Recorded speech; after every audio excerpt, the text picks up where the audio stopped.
L-ewwel qari. Qari mill-ktieb tal-Atti tal-Apostli. Meta wasal jum 50 huma kienu l-koll flimkien f'post wieħed. F'daqqa waħda ġie mis-sema ħoss bħal tarih qawwi u mela d-dar kollha fejn kienu qegħdin. U derulhom ilsna qishom tan-nar li tqasmu u qagħdu fuq kull wieħed minnhom.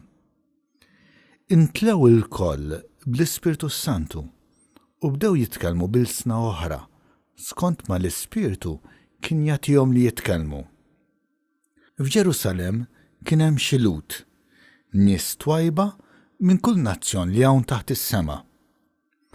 Malli nstama' dan il-ħoss, inġabret kottra kbira, il-koll imħawdin għax kull wieħed minnhom kien jismagħhom jitkellem bl-ilsien tiegħu.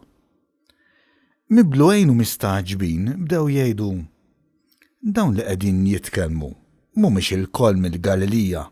Mela kif kull wieħed minna qiegħed jismagħhom jitkellmu bil-sien Artwelidu? Partin, Medin u Alemin, nies mill-Mesopotamja, mill-Ludija, mill-Kappadoċja, minn Pontu, mill-Asja, mill-Friġja, mill-Panfilja, mill-Eġittu, mill-inħawi tal-Libja madwar Ċireni, nies li ġew minn Ruma, kemm Lut u kemm proseliti, oħrajn minn Kreta u Arab. Aħna l-koll qegħdin nisimgħu ixandru bil-sna tagħna leġubiet ta' Alla. Il-kelma tal-mulej. Salm responsorjali. Ibgħat l-Ispirtu tiegħek mulej u ġeddet il-wiċċ tal-art. Bierek ruħ tiegħi lil-mulej. Mulej Alla tiegħi, inti kbir bil-bosta. Kemm huma kottrana l-emejjel tiegħek mulej, mimlija l-art bil-ħlejjaq tiegħek. Ibgħat l-Ispirtu tiegħek mulej u ġeddet il-wiċċ tal-art. Jekk teħdilhom nifishom imutu u lejn it-trab jerġgħu jmorru.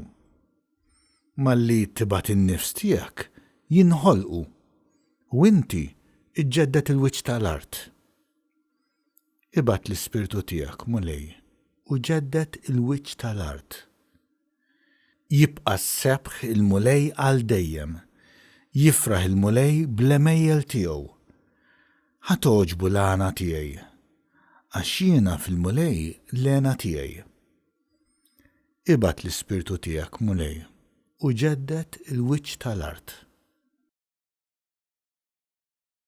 It-tieni qari. Qari mill-ewwel ittra ta' San Pawl Apostlu lil-Galatin. Ħuti, jien ngħidilkom, imxu fl-Ispirtu u taqgħux għal passjonijiet tal-ġisem. Il-passjonijiet tal-ġisem huma kontra l-Ispirtu u l-Ispirtu hu kontra l-ġisem. Dawn it-tnejn huma kontra xulxin biex ma jħallukomx tagħmlu dak li tixtiequ. Jekk lilkom imexxikom l-Ispirtu, m'intomx taħt il-liġi. L-emejjel tal-ġisem huma magħrufa: żina, faħx, nuqqas ta' rażan, idolatrija, seħer, mibeda, ġlied, għejra, korla, ambizzjoni, firda, partiti, invidja, sokor, dbaħrit u ħwejjeġ bħal dawn. Inwissikom bħal ma wissejtkom qabel. Min jagħmel dawn il-ħwejjeġ ma jridx is-saltna ta' Alla.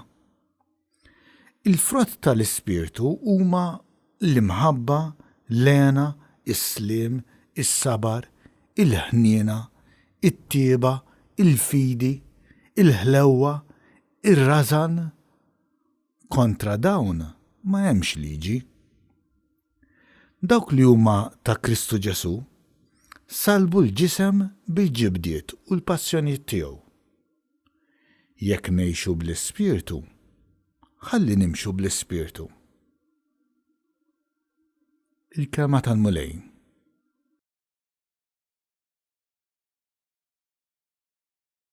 Qari mill-Evanġelju skont San Ġwan. F'dak iż-żmien Ġesu qal lid-dixxipli tiegħu: Meta jiġi d-difensur li se nibatilkom mingħand il-Missier, l-Ispirtu tal-Verità li ġej mill-Missier, huwa jixed għalija. U intom ukoll tiġdu għax intom kontu miegħi sa mill-bidu. Baqali ħafna ħwejjeġ xnejdilkom, imma lissa ma tifilħux għalihom. Meta jiġi hu, l-Ispirtu tal-Verità, iwassalkom għall-verità kollha. Għaliex hu ma jgħid xejn minn tiegħu, imma jgħid dak li jisma' u jħabbrilkom il-ġejjieni.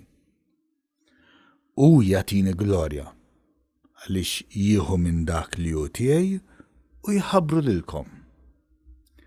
Dak kollu li għandu l-Missier huwa tiegħi. Għalhekk għedt li jieħu minn dak li hu tiegħi u jħabbru lilkom. Il-kelma tal-Mulej.